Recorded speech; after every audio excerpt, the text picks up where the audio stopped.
Dia saluran dan beritahu kepada sehingga segala perbuatan mereka dilipat balik kepada mereka.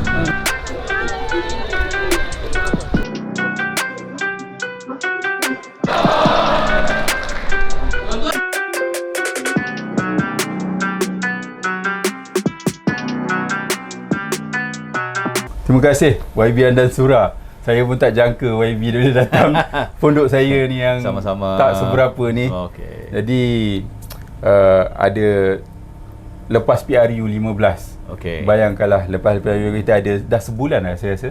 Hampir sebulan lah. Sebulan lah. Jadi bila dah sebulan tu nak kata dah sejuk tak sejuk-sejuk juga. Masih lagi panas. Ya, ya. Jadi adalah benda saya nak kita sembang lah pasal kalau YB still ingat masa tu.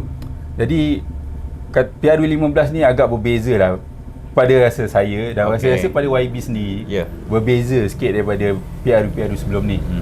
PAS bersama Perikatan Nasional Bersatu lah. Jadi apa yang bagi YB lah perbezaan masa kempen dengan jentera parti yang berlainan, apa YB punya? Okey. Baik. Bismillahirrahmanirrahim. Assalamualaikum warahmatullahi wabarakatuh. Terima kasih Kusairi yang sudi menjemput saya lah. Sembang-sembang pasal PRU 15, suasana semasa dan apa yang kita boleh jangkakan ataupun kita boleh harapkan di masa akan datang. Baik, berbalik pada persoalan PRU ke-15, memang bukan setakat berbeza dari sudut parti Perikatan Nasional dengan PAS dia, berbeza dari sudut suasana dia juga. Berbeza dari sudut jentera dan keadaan kempen. Maknanya ada banyak perbezaan daripada PRU yang lepas. Antara perbezaan ketara adalah kali ini kita terpaksa menggabungkan jentera parti PAS dengan parti Bersatu di kawasan Indah Mahkota. Ada juga gerakan. Walaupun juga tak banyak, tapi mereka juga ada membantu sedikit sebanyak, terutamanya di kawasan yang mempunyai ramai pengundi bukan Melayu, Cina, India dan sebagainya. Ada kumpulan gerakan yang membantu kita. Jadi yang berbezanya adalah kerana kita terpaksa menggabungkan ketiga-tiga parti yang berbeza dari sudut pendekatan dan juga dari sudut latar belakang dan sebagainya. Namun oleh kerana kita mempunyai satu hala tuju ataupun tujuan yang sama, menjadikan dia mudah untuk bekerjasama. Apatah lagi bila di kawasan Berserah ni contohnya, mereka menyerahkan kepada PAS. Mereka sebagai leader sebab kita bertanding, dia berikan kepada PAS kebebasan untuk menentukan jentera dan sebagainya. Mereka mengikut saja. Di Semambu pun sama, tapi oleh kerana Semambu ni kursi yang belum pernah menang, jadi gabungan dia lebih nampak. Maknanya ramai Bersatu juga membantu di sana. Tapi di Berserah ni oleh kerana kita telah menang 2 kali, jadi jentera kita lebih banyak dan bersedia, maka mereka mengikut saja. Jadi ini beza dia. Kalau dulu kita bersendirian, jadi jentera kita kena buat semua sebagainya. Tapi oleh kerana kita sekarang ini ada rakan yang membantu, dia akan memudahkan sedikit. Terutama sekali dari sudut mekanisme ataupun kaedah penyampaian. Bersatu ni dia ada banyak kelebihan dari sudut contohnya macam media. Tak dinafikan. Dia hebat. Kita tumpang kehebatan dia di Berserah ni. Tapi dia banyak sebab dia bertanding Indra Mahkota, maka dia boleh gunakan keseluruhan. Itu kehebatan yang pada dia. Jadi adalah sedikit manfaat kepada kita lah. Jadi saya boleh kata perbezaan dia ketara apabila kita menggabungkan jentera ini. Gabungan ini walaupun agak asing bagi orang PAS, tapi akhirnya alhamdulillah mereka dapat belajar bekerja dengan pihak lain. Tak kekok lah. Tak kekok. Jumpa orang baru, muka-muka baru. Selalu kita sama je muka kan. Betul. Dan malahan mereka terbuka. Alhamdulillah jentera kita di Indra Mahkota ni terbuka menerima pandangan, menerima idea baru dan juga pendekatan baru daripada parti rakan kita. Alhamdulillah lah. Jadi kita rasa satu advantage pula bila kita bergabung dengan banyak pihak. Banyak kelebihan yang kita boleh dapat lah. Sebab yalah kita tahu sebelum ni YB Saifuddin duduk di seberang sana. Jadi kita bagi sini kita tak rasa kekok juga. Jadi maknanya kita boleh lah betul. adapt balik lah. Betul. Jentera alhamdulillah kita boleh adapt, kita boleh terima dan bekerjasama dengan baik lah. Alhamdulillah. Alhamdulillah. So bila kita dah berkempen tu, tiba hari pengundian tu, saya ingat lagi masa pengundian tu saya di Terengganu. Mengikutilah keadaan mengundi di Terengganu ni. Tak, saya mengundi di sini. Tapi saya balik Terengganu sebab ada urusan peribadi.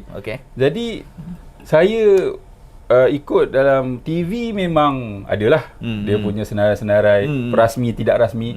Tapi Pahang ni dia lambat sikit.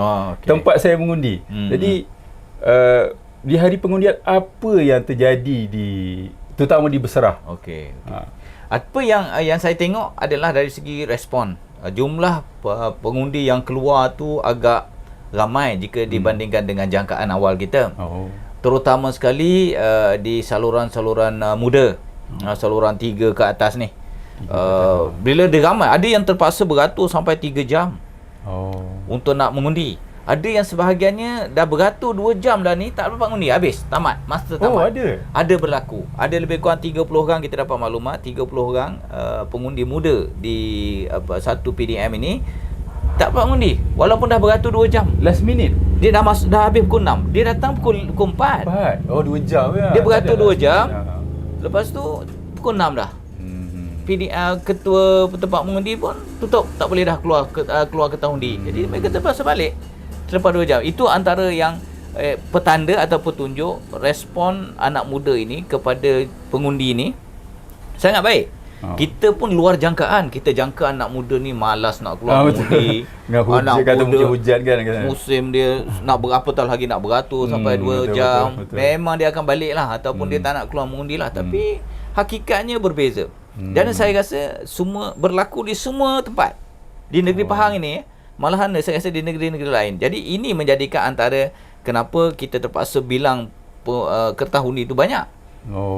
Banyak dan lambat lah untuk nak verify balik. Ada kemungkinan ada komplain lah, ada pertikaian dan sebagainya. Itu yang menjadikan dia lambat. Beserah ada pertikaian masa tu? Setakat ini saya tak terima sebarang pertikaian. Cuma dia memang lambat sebab pengiraan undi tu ambil masa. Banyak, bilangan dia banyak. Memang walaupun peratus keluar mengundi lebih kurang 70, tak sampai 80%, 78% lebih kurang di Beserah ini, tapi jumlah dia banyak sebab pengundi kita ramai. Pengundi di Beserah ni hampir 60,000. Jadi kalau 78% keluar pun dah banyak mana jumlah undi nak kena kira. Jadi itu antara yang lambat keputusannya keluarlah pada hari pengundian. Kemudian yang keduanya, kita dapati pada hari pengundian itu ia berjalan dengan lancar. Dan kita jangkakan hujan dan sebagainya, alhamdulillah tidaklah mengganggu. Adalah sekejap, lepas tu dia berhenti. Tidaklah mengganggu perjalanan hari pengundian, alhamdulillah. Dan kita dapati juga suasana dia sangat baik. Semua pengundi-pengundi dapat memberikan kerjasama kepada tempat-tempat pengundian masing-masing dan melaksanakan tugas tanggungjawab masing-masing dengan baiklah. Alhamdulillah lah, hari pengundian berjalan dengan baik. Tak ada kekecohan, tak ada provokasi, tak ada. Beserah. Alhamdulillah. Beserah, tidak timbul perkara-perkara begitulah. Alhamdulillah. So bila ada pengundian, akhirnya masa pengundian tu keputusan dah keluar. Saya rasa lambat tak? Pukul 12 malam. 12 malam. Jadi lebih pukul 12 sampai pukul 1 rasanya. Jadi bila dah tu maknanya kebanyakan orang dah tidur lah kot, atau orang tengok kan. Jadi esok harinya bagaimana reaksi keluarga? Yalah, YB dah 2 penggal dah tu, dan penggal ketiga. Bila kita dapat keputusan pada malam itu kita menang, alhamdulillah. Lepas tu kita dapati bahawa Perikatan Nasional di negeri Pahang ini juga mendapat sambutan yang sangat baik. Pada malam itu kita jangkakan kita mampu menambahkan lagi bilangan kerusi yang kita boleh menang. Tapi kita hanya boleh dapat setakat 17 kerusi saja. Begitu juga seluruh negara. Respon yang baik kepada Perikatan Nasional. Reaksi orang ramai, mereka inginkan perubahan. Mereka inginkan satu kerajaan yang stabil, yang bersih, memperjuangkan kebersihan. Dan kita jangkakan memang orang ramai pun memberikan respon yang positif kepada kita. Sebab tu kita dapat satu keputusan yang saya rasa adalah satu keputusan yang luar jangkaan kita. YB terkejut lah. Terkejut dengan keputusan tersebut. Terutama sekali bila kita dimaklumkan di Kelantan, di Terengganu, di Kedah, di Perlis, kita sapu bersih. Orang kata tsunami. Tsunami. Melayu Perikatan Nasional di timur dan juga utara Semenanjung ini begitu ketara pada hari itu, dan kita jangkakan Pahang boleh dapat juga, tapi tidak berlaku seperti mana yang kita jangkakan. Jadi sebab itulah reaksi orang ramai, mereka rasa positif kepada Perikatan Nasional, cuma suasana pada masa itu tidak memungkinkan untuk kita bekerjasama dengan Pakatan Harapan. Itu memang kita punya orang kata hala tuju daripada awal. Kita tidak akan bersama dengan Pakatan Harapan. Jadi kita terimalah hakikat bahawa mereka bekerjasama dengan orang lain itu, terpulanglah kepada mereka kan. Tapi kita dengan prinsip kita bahawa kita tidak akan bekerjasama, kita akan kekal sebagai pembangkang. Itu tak apa. Kita kekal dengan prinsip prinsip asas kita. Persetujuan asas kita. Okey. So YB, sekarang ni bila kita tengok keadaan semasa tu, dia orang kata tsunami lah, tadi kita sebut tsunami. Bila tsunami tu, satu perbezaan yang kita maklum memang undi muda, maknanya undi 18 orang panggil kan. Jadi bila undi 18, saya ada data PRUD berserah. Okey.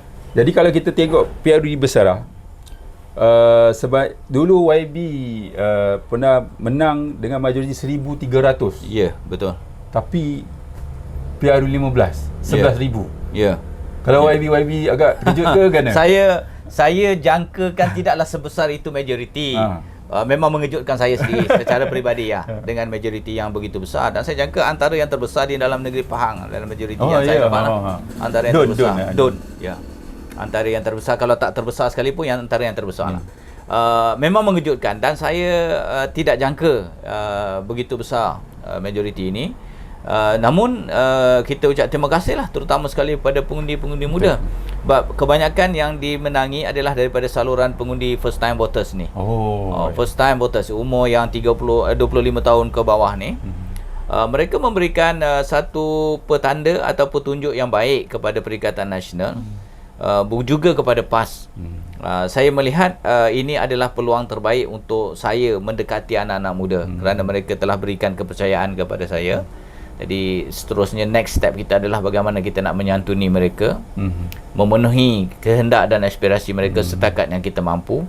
Kita ni sebagai pembangkang ni banyak kekangan dan halangan kan, tapi kita akan, itu tak jadi sebab untuk kita tak nak mendekati mereka. Kita akan dekati mereka, santuni mereka, dan melihat mana yang kita boleh penuhi apa kemahuan mereka lah. Sebagai pembangkang yang kuat lah. InsyaAllah kita akan jalankan tugas dan tanggungjawab kita sebagai pembangkang yang orang kata mempunyai hala tuju atau inspirasi yang sebenar dan sepatutnya sebagai pembangkang, ataupun kita akan jadi wibawa sebagai pembangkang, itu perlu kita bawa bersama. Sebab saya tengok dari segi keputusan PRU 14 dengan PRU 15 ni, berbanding dengan kita tengok pihak lawan lah, PH, BN. PH saya rasa tak banyak berubah, 10,000 dengan 12,000, maknanya dalam 1,000 lebih. BN pula ada 8,700 ke 9,300 pun tak banyak berubah. Selain daripada GTA bebas lah untuk kali 5 penjuru. Mula-mula tu kita kata 5 penjuru. Tapi nampak YB lah. Dulu kita sebagai jaga asas sejahtera kan. Sekarang PN. Ada pertambahan 11,000 tu, majoriti tu memang orang kata complete valid, semata-mata pengundi baru. Tidak juga. Memang pengundi baru memberikan sumbangan yang besar. Contribution daripada mereka adalah yang besar lah. Boleh kata 80% daripada majoriti ini datang daripada pengundi muda. Tapi ada elemen lain yang membantu, iaitu penolakan, terutama sekali penolakan rakyat, pengundi-pengundi ini kepada mereka yang terlibat dengan salah guna kuasa, rasuah. Mereka menolak ni. Mana peralihan daripada pasukan orang kata parti lawan kepada kita, sebab mereka melihat di antara ketiga-tiga parti yang besar lah, contohnya PN, PH dengan BN. Ni tiga parti besar, Pejuang dan sebagainya, itu kita consider sebagai pendatang baru dan juga tidak ada pengaruh. Antara tiga parti yang besar ini, rakyat telah melihat dan telah boleh menilai Yang mana satu yang boleh menjanjikan satu kerajaan yang betul-betul prihatin, yang bersih daripada sebarang salah laku, yang tidak ada sebarang orang kata apa, sebarang agenda lain. Rakyat telah merasa 22 bulan bagaimana PH memerintah, bagaimana mereka telah rasa tertipu dengan manifesto janji tapi tak buat. Rakyat pun telah merasa bagaimana BN merintah sekian lama dan banyak salah guna penyelewengan berlaku. Dan rakyat melihat bagaimana PN Tan Sri Muhyiddin Yassin mengendalikan COVID-19 dengan begitu walaupun susah tapi berjaya bawa bantu rakyat. Jadi mereka buat perbandingan. Sebab tu penolakan rakyat kepada dua kelompok PN dan PH yang banyak masalah dan sebagainya beri peluang kepada Perikatan Nasional. Ini pengundi yang lama yang mengikuti perjalanan suasana politik. Pengundi muda pula, mereka hanya melihat bagaimana nama Tan Sri Muhyiddin Yassin begitu terlekat dalam hati mereka. Yalah, zaman COVID zaman mereka duduk depan TV. Ya. Dan mereka lihat mereka sebut apa, Abah. Bila kita sebut Abah, mereka kenal dan mereka tahu dan mereka kata mereka suka Abah, mereka nak Abah. Itu antara orang kata apa, pengaruh yang ada daripada Tan Sri Muhyiddin Yassin membantu kempen Perikatan Nasional itu ke arah yang lebih mudah. So kalau YB ada sebut pengundi muda lah kan, pengundi muda saluran apa? 3 ke atas. 3 ke atas 3 sampai kan. 6 sampai 8 lah. So saya juga ada satu statistik. Okey, pengundi di Don Berserah lah. Don Berserah. Saya dah kira-kira ada lebih daripada 20,000 pengundi. Kita anggap walaupun antara 18 hingga 29, tapi kemungkinan adalah first time voters. Yes. So ada 20,000. Betul. Dia ada 35% menyumbang pada jumlah pengundi kata YB cakap 60,000 tadi kan. Jadi first time voters ni apa sentimen dia? Sebab dia pertama kali nak join. Lepas tu dia kenal tak YB Andan Surah dan dia kenal tak PN. Jadi apa yang pertimbangan yang kemungkinan kuat bagi kepada PN? Kita sebenarnya meragui kebolehan dan keupayaan mereka. Tapi kalau ikutkan kepada data atau fakta yang ada, mereka ni bukan orang yang tidak tahu. Mereka tahu bila sebut Perikatan Nasional, dia tahu. Tapi mungkin sebut nama personal macam saya, nama saya tu Andan Surah tu, mungkin sebahagiannya pernah dengar, sebahagiannya tak pernah dengar langsung, tak kenal. Ramai yang tak pernah kenal, betul. Antara ramai pengundi lama pun tak kenal, kerana tak tahu kan. Sebab dah dekat 60,000 jumlah pengundi, bayangkan. Jadi apa yang boleh kita simpulkan kepada golongan muda ini, mereka sebenarnya tahu pasal perkembangan politik, cuma mereka tidak begitu serius dalam ambil tahu, tidak mahu terlibat dan terkongkong dalam kerja-kerja parti politik dan sebagainya. Mereka nak bebas. Boleh kata pengundi atas pagar ke? Kita boleh kata sebagai yang tak ada parti dan atas pagar. Dia boleh tengok siapa je. Dia tahu BN, dia tahu PH, dia tahu PN. Mereka tahu, anak-anak muda ni tahu bila sebut ni. Sebahagiannya mereka tahu detail, sebahagiannya mereka tahu sekat surface, sebahagiannya tahu nama-nama pemimpin-pemimpin besar, pernah tengok. Jadi sekurang-kurangnya mereka tahu apa itu. Sebelum mereka mengundi, dia tahu. Cuma sebahagiannya hanya tahu dari sudut atas, dari sudut tahu secara mendata saja ataupun tahu secara sikit saja. Ada sebahagiannya tahu lebih sikit, ada sebahagiannya tahu lebih dalam. Walau bagaimanapun pengaruh ibu bapa mereka sebenarnya adalah lebih besar. Ibu bapa Kita tanya mak ayah dia, nak undi siapa?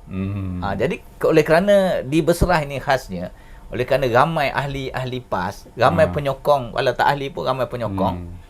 Maka mak ayah dia akan, dan juga daripada orang kata mungkinlah daripada rekod yang saya telah berkhidmat dan sebagainya, mak ayah ni mungkin terkesan dengan apa yang kita buat selama ini, kenal, dia tahu, mungkin dia suka dengan cara kita dan sebagainya. Maka dia kata Perikatan Nasional, sembang-sembang di masjid, sembang di kedai kopi ke, sembang mana-mana kan. Tahu. Jadi bila anak tanya nak undi siapa, undi Andan Surah, Perikatan Nasional. Contohnya itu antara benda yang mempengaruhi undi anak muda. Memang besar, 35%. Memang besar, dan kita pun tak jangkakan mereka mengundi, beri sokongan sehebat dan sebesar ini. Kerana kita jangkakan mereka ni tak tahu. Yalah. Kita sebenarnya rasa orang kata apa, bimbang bila first time voters ini siapa dia nak pilih. Betul. Sebab semua pihak sebenarnya bukan PN saja, BN pun sama, PH pun sama. Dia tak tahu hala arah mana pengundi muda ni nak sokong. Saya rasa PH juga dia underestimate apa orang panggil anak-anak muda ni, pengundi pertama ni, sebab diorang lah yang begitu memperjuangkan untuk ada undi 18 kan. Betul. Jadi dia fokus pada undi muda. Dan saya pribadi pun mungkin yang lain-lain kita pun risau juga, anak-anak muda kadang dia tak dia undi kan. Bolehkah saya cakap antara penyumbangnya adalah social media pada anak muda sekarang kan, generasi TikTok, generasi itu, sampaikan ada satu pemimpin PH kata kita berbelanja bayar TikTok. So apa komen dia memang media sosial mempengaruhi anak-anak muda ini, itu kita tak boleh nafikan, dan pengaruhnya besar. Cuma kalau kata kita bayar sebagai TikTokers ni ataupun yang media sosial, tidaklah, itu tak betul. Kita tak pernah pun bayar kita punya pengkempen ni dari sudut masuk media, tak.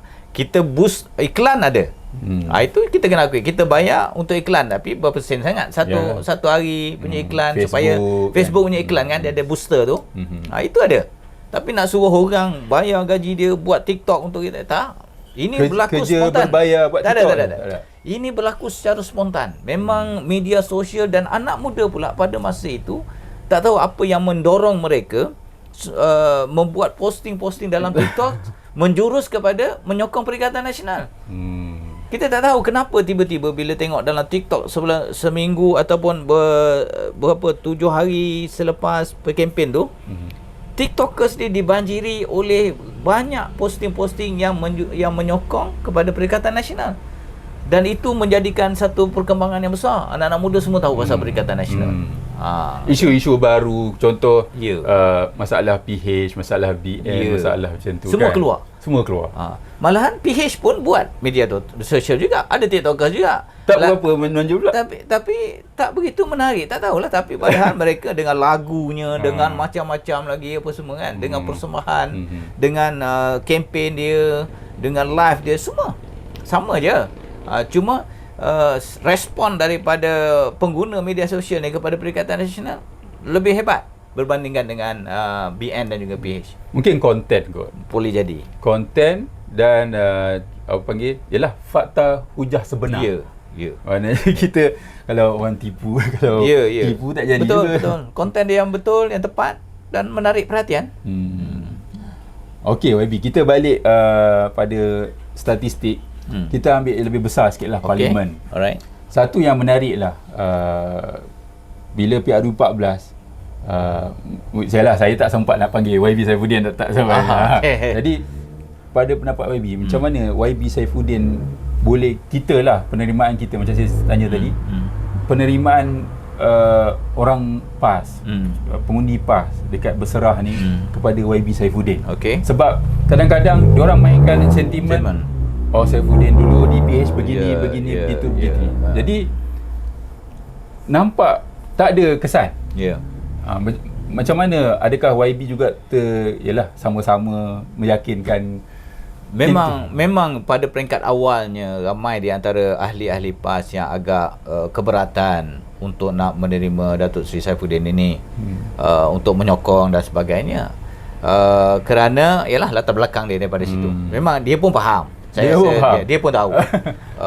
Dan memang sukar untuk nak dapat 100% sokongan padu daripada ahli kita, terutamanya nak menyokong dia.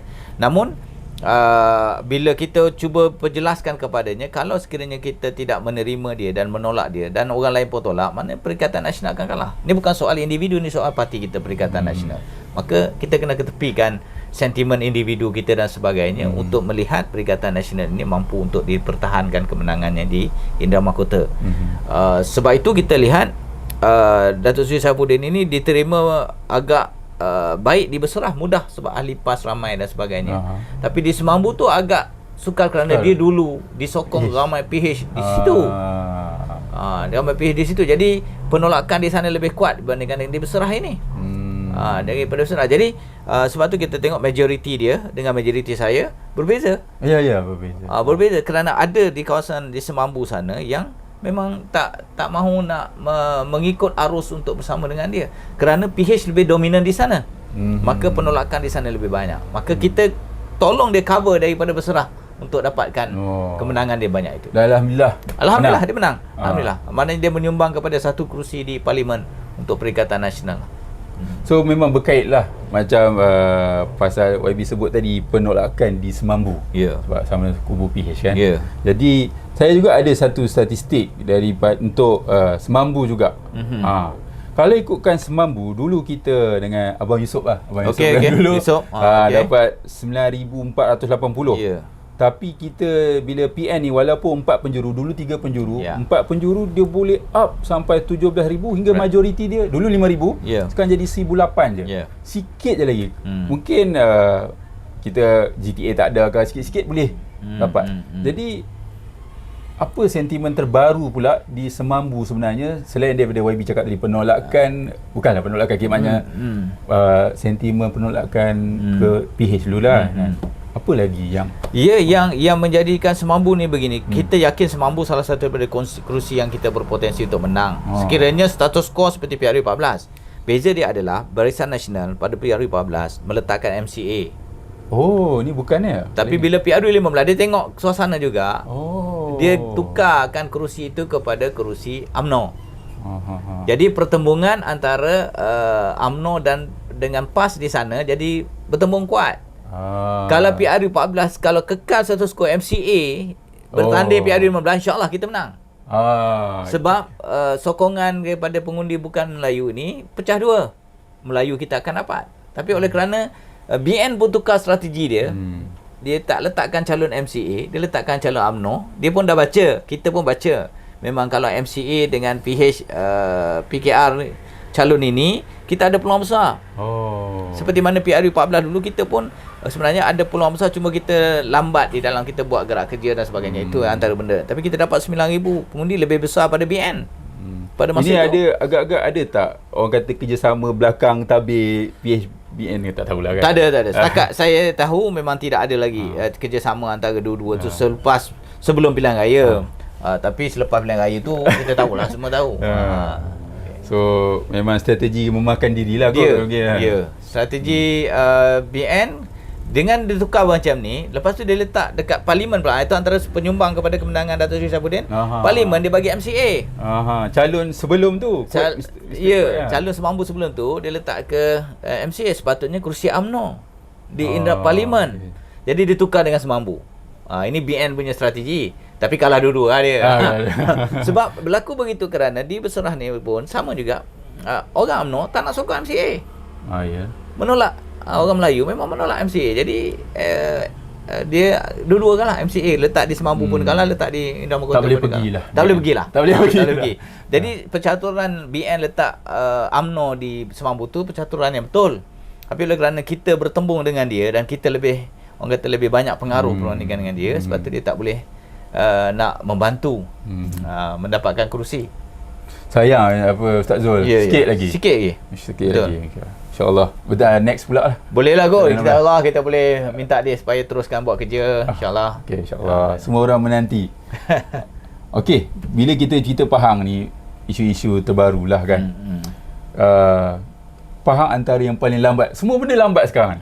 Kita PRU cepat, tapi keputusan lambat. Bentuk kerajaan pun lambat. Persekutuan negeri. Dan saya rasa persekutuan dulu bawa negeri Pahang betul.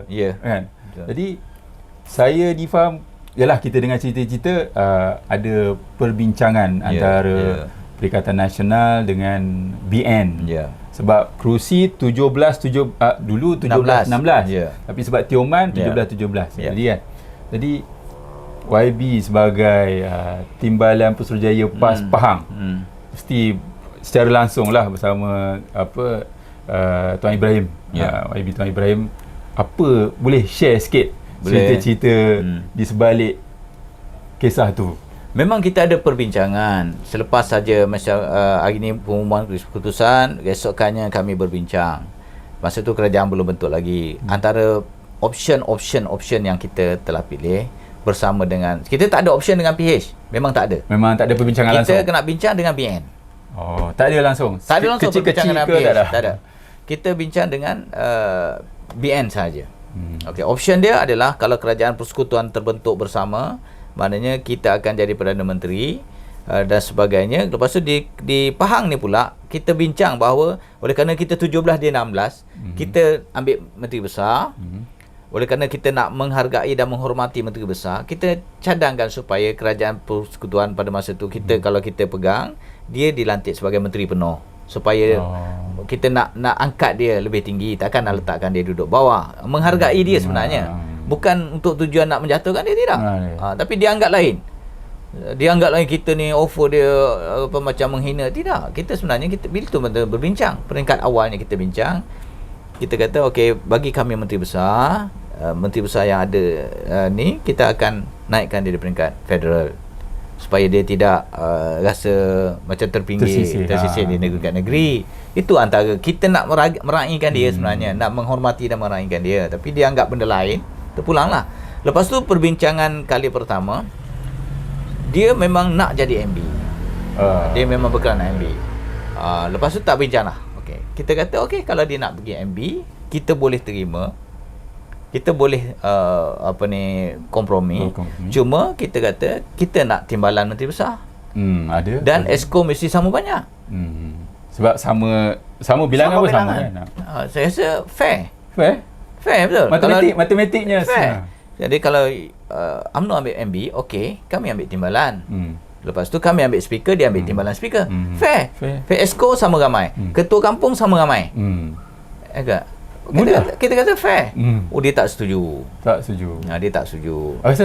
Alasan apa? Atas sebab dia nak dia yang lebih. Dia lebih. Okay. Tapi oleh kerana dalam masa yang sama PH pun datang. Offer dia lebih. Maknanya bebas. Tak kisahlah. Tak kisah. Ikutlah. Nak lantik Exco ke tak nak, terpulang pada dia. Dia rasa yang tu lebih menguntungkan dia. Menguntungkan dia. Jadi kita pun kecewa juga bila dia buat keputusan untuk kuasa, untuk nak kekalkan kuasa dan berkuasa dalam negeri sehingga menerima bantuan daripada parti yang dia lawan selama ini. Betul. Parti yang ditolak oleh orang Melayu, orang Islam di Pahang ini, parti yang hanya ada 8 kerusi saja, 6 daripadanya di AP, 2 PKR. Maknanya kerajaan Pahang hari ini tertegak atas sokongan DAP. Hilang semangat Mak Kilau. Yang tu mengecewakan kita lah. Mengecewakan kita bila mereka pilih untuk bersama dengan PH, tidak bersama dengan kita kerana semata-mata PH tawar dia MB dan kuasa penuh. Menunjukkan bahawa mereka tak bersedia untuk berkongsi kuasa lah. Sama juga di peringkat federal. Maknanya mereka memainkan peranan yang besar di situ kerana mereka dapat kuasa dan untuk kepentingan tertentu. Yang itu yang mengecewakan. Sepatutnya kalau dia bersama dengan kita, dia akan memperkukuhkan lagi hubungan sama Melayu. Jadi kita tengok apa yang berlaku hari ini, dia akan tidak dapat nak menyatukan Melayu lah. Orang Islam tu sendiri berpecah sebab BN lah, sebab UMNO ni dia nak kuasa. Itu je jelas. Matlamatnya dah lain. Lain, matlamat dia lain. Kita nak satu tapi last tak dapat. So jadi bila kita keadaan sudah terjadi. Dah sebulan dah pun. Jadi kalau kita nak ulas banyak-banyak pun tak guna juga. Tak guna juga. Bukan tak guna, maknanya kita benda dah berlalu. Jadi kita move on orang kata kan. Jadi kalau kira soalan ni mungkin terakhir lah. Apa plan YB di Bersera ataupun di Pahang secara sebab YB sebagai timbalan Persatuan PAS Pahang. Jadi di Bersera, di Pahang, apa kita punya visi baru untuk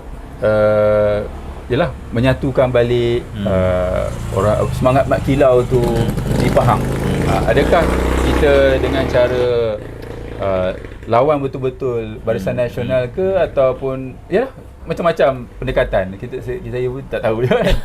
Dia kalau melihat pada suasana semasa, kita tidak ada pilihan banyak selain daripada terpaksa bertembung untuk nak menaikkan, orang kata untuk nak mengekalkan keadaan. Sebab PH mesti akan menekan dan juga akan menuntut pelbagai perkara yang berkaitan dengannya. Maka kita akan jadi orang yang akan melihat, menyemak dan juga melihatkan bagaimana keadaan tersebut boleh mengganggu gugat atau tidak kepada kepentingan orang Melayu, orang Islam dalam negeri. Kalau ada, maka kita kena bersuara dengan lebih tegas lah.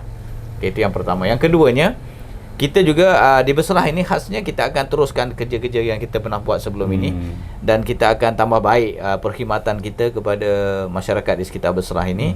Kita akan jadi pemudah cara kepada banyak permasalahan untuk diangkat kepada agensi-agensi, dan kita harapkan agensi-agensi dapat bekerjasama dengan kita lah dengan baik seperti mana sebelum ini. Alhamdulillah setakat ini sokongan yang baik daripada mereka, dan kita harap tidak ada sebarang orang kata apa bentuk-bentuk diskriminasi kepada pembangkang dalam negeri Pahang ini. Maksudnya kalau saya nak jumpa dengan pegawai ataupun dengan siapa-siapa di peringkat di jabatan kerajaan, tidak ada halangan. Macam mula-mula dulu banyak halangan, sekatan, pegawai-pegawai tak dibenarkan bertemu dengan kita, pembangkang dan sebagainya. Agensi kerajaan negeri langsung Dulu memang tak boleh. oh, tak boleh, kenapa? Dia disekat. Oh. Memang begitulah politik lama, diskriminasi politikal yang lama punya cara lah. Dia bukan matang, dia banyak bentuk diskriminasi dan zalim pun ada. Macam apa yang berlaku sekarang ni, contohnya macam di nak sewa dewan tu bayar dah, dia termeluh. Ada dengar. Dah bayar dah, okey, dah siap, poster dah keluar, besok dah nak jadi, tarik balik, diarahkan supaya dia tarik balik. Inilah antara Menyusahkan orang, politik yang zalim. Bagi saya menekan dan zalim, dan orang tengok benda ni makin menyampah lah. Betul. Orang, sebab rakyat sekarang ni dia tengok, dia semua tahu cerita sampai dia tahu apa cerita je, tak boleh nak sembunyi. Kalau dia teruskan begini, saya yakin rakyat akan terus tolak dia PRU 16. Jadi dia kena ubah cara lah. Kita juga akan di Besrah ini, kita akan teruskan khidmat kita dan jadi pemudah cara dengan agensi.